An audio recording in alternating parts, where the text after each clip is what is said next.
Hi dears, welcome back to my channel. എല്ലാവരും സുഖമായിട്ടിരിക്കുന്നല്ലോ അല്ലേ? അപ്പോൾ ഇന്നും നമ്മൾ വന്നിരിക്കുന്ന ഒരു നെക്ക് ഡിസൈൻ ആയിട്ടാണ്. അപ്പോൾ ഇതുപോലെ നമ്മളൊരു ക്ലോത്തിൽ ഇതേപോലെ ഒരു ഡിസൈൻ വരച്ച് കൊടുത്തിട്ടുണ്ട് കേട്ടോ. അപ്പം എക്സാക്റ്റ് ഞാൻ ഈ വരച്ചേക്കുന്ന പോലെ അല്ല ചെയ്യണത്, നമ്മളിപ്പോൾ ഒരു ഫ്ലൈയിങ് സ്റ്റിച്ചാണ് ചെയ്യണത്. അപ്പോൾ ചെയ്യുമ്പോൾ നിങ്ങൾക്ക് കാണുമ്പോൾ മനസ്സിലാവും കേട്ടോ. ചെയ്യുന്ന കാണുമ്പം നമുക്കിതിനൊരു ബോട്ട് നെക്ക് പോലെയാണ് വരുന്നത്. അതിനുശേഷം താഴേക്ക് ഇതുപോലുള്ള ഡിസൈൻസാണ് കൊടുത്തേക്കുന്നത്. അപ്പോൾ ഇതുപോലെ നമുക്ക് ചോക്ക് കൊണ്ടൊന്ന് വരച്ച് കൊടുക്കാം. അതിനുശേഷം നമുക്ക് തയ്ച്ചെടുക്കാവുന്നതാണ് കേട്ടോ. അപ്പോൾ നമ്മളിപ്പോൾ ഇതുപോലെ ഒന്ന് ഫ്ലൈയിങ് സ്റ്റിച്ച് കൊടുത്ത് നമ്മുടെ സെൻറ്ററിലുള്ളത് ഇതുപോലെ ഒന്ന് തയ്ച്ചെടുത്തിട്ടുണ്ട്. അപ്പോൾ ഞാനിപ്പോൾ എടുത്തേക്കുന്നത് ആങ്കർ ത്രെഡാണ് എടുത്തേക്കുന്നത്. റെഡ് കളർ ആങ്കർ ത്രെഡാണ് എടുത്തേക്കുന്നത്. അപ്പോൾ നമ്മൾ ആങ്കർ ത്രെഡ് കിടക്കുന്ന ഒരു സൂചി, അതാണ് നമ്മൾ സൂചി എടുത്തേക്കുന്നത് കേട്ടോ. അതിനുശേഷം ഈ കാണുന്ന പോലെ ചെയ്ത് കൊടുക്കാം. വീഡിയോയിൽ കാണുന്ന പോലെ തന്നെയാണ് ഫ്ലൈയിങ് സ്റ്റിച്ച് ചെയ്ത് കൊടുക്കേണ്ടത്. അപ്പം നമ്മൾ മാക്സിമം ചെറുതായിട്ട് ചെയ്ത് കൊടുക്കുന്നതായിരിക്കും നല്ലത്. അതാണ് കാണാനായിട്ട് ഭംഗി. അപ്പോൾ ഇതെങ്ങനെയാണ് ചെയ്യണമെന്ന് നമുക്ക് നോക്കാം.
അപ്പം ഈ ചെയ്ത പോലെ നമ്മൾ എല്ലാ ലൈൻസും ഇതുപോലെ കംപ്ലീറ്റ് ചെയ്തെടുക്കുകയാണ് ചെയ്യുന്നത്.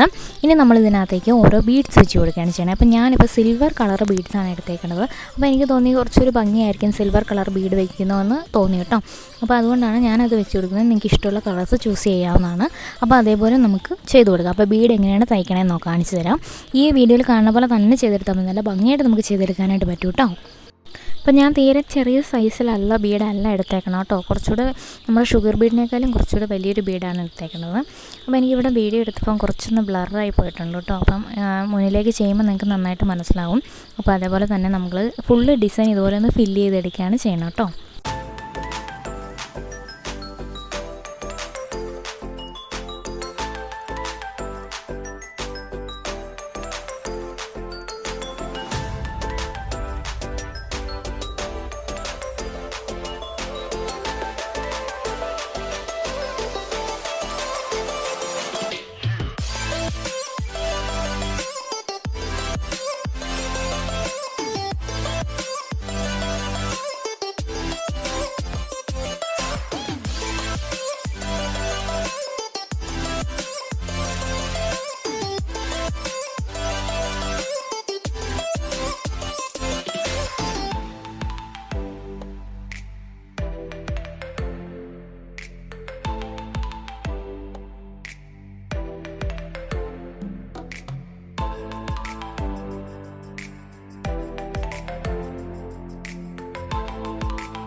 ഇപ്പം ഇതെങ്ങനെയാണ് ചെയ്തെടുത്തേക്കുന്നത് നിങ്ങൾക്ക് മനസ്സിലായിട്ടുണ്ടെന്ന് ഞാൻ വിശ്വസിക്കുന്നു. അപ്പോൾ നമ്മൾ ഫുള്ള് ഇത് ഇതുപോലെ ചെയ്തെടുക്കുമ്പോൾ നല്ല ഭംഗിയായിട്ട് കിട്ടും കേട്ടോ. ഇതേപോലെ നമുക്ക് സ്ലീവിലും ചെയ്തെടുക്കാവുന്നതാണ്. അപ്പം വീഡിയോ ഇഷ്ടമായിട്ടുണ്ടെങ്കിൽ ഒന്ന് സബ്സ്ക്രൈബ് ചെയ്ത് സപ്പോർട്ട് ചെയ്യാം കേട്ടോ. അപ്പോൾ ഇനി നല്ല വീഡിയോസൊക്കെ ആയിട്ട് കാണാം. Take care, bye bye, thank you.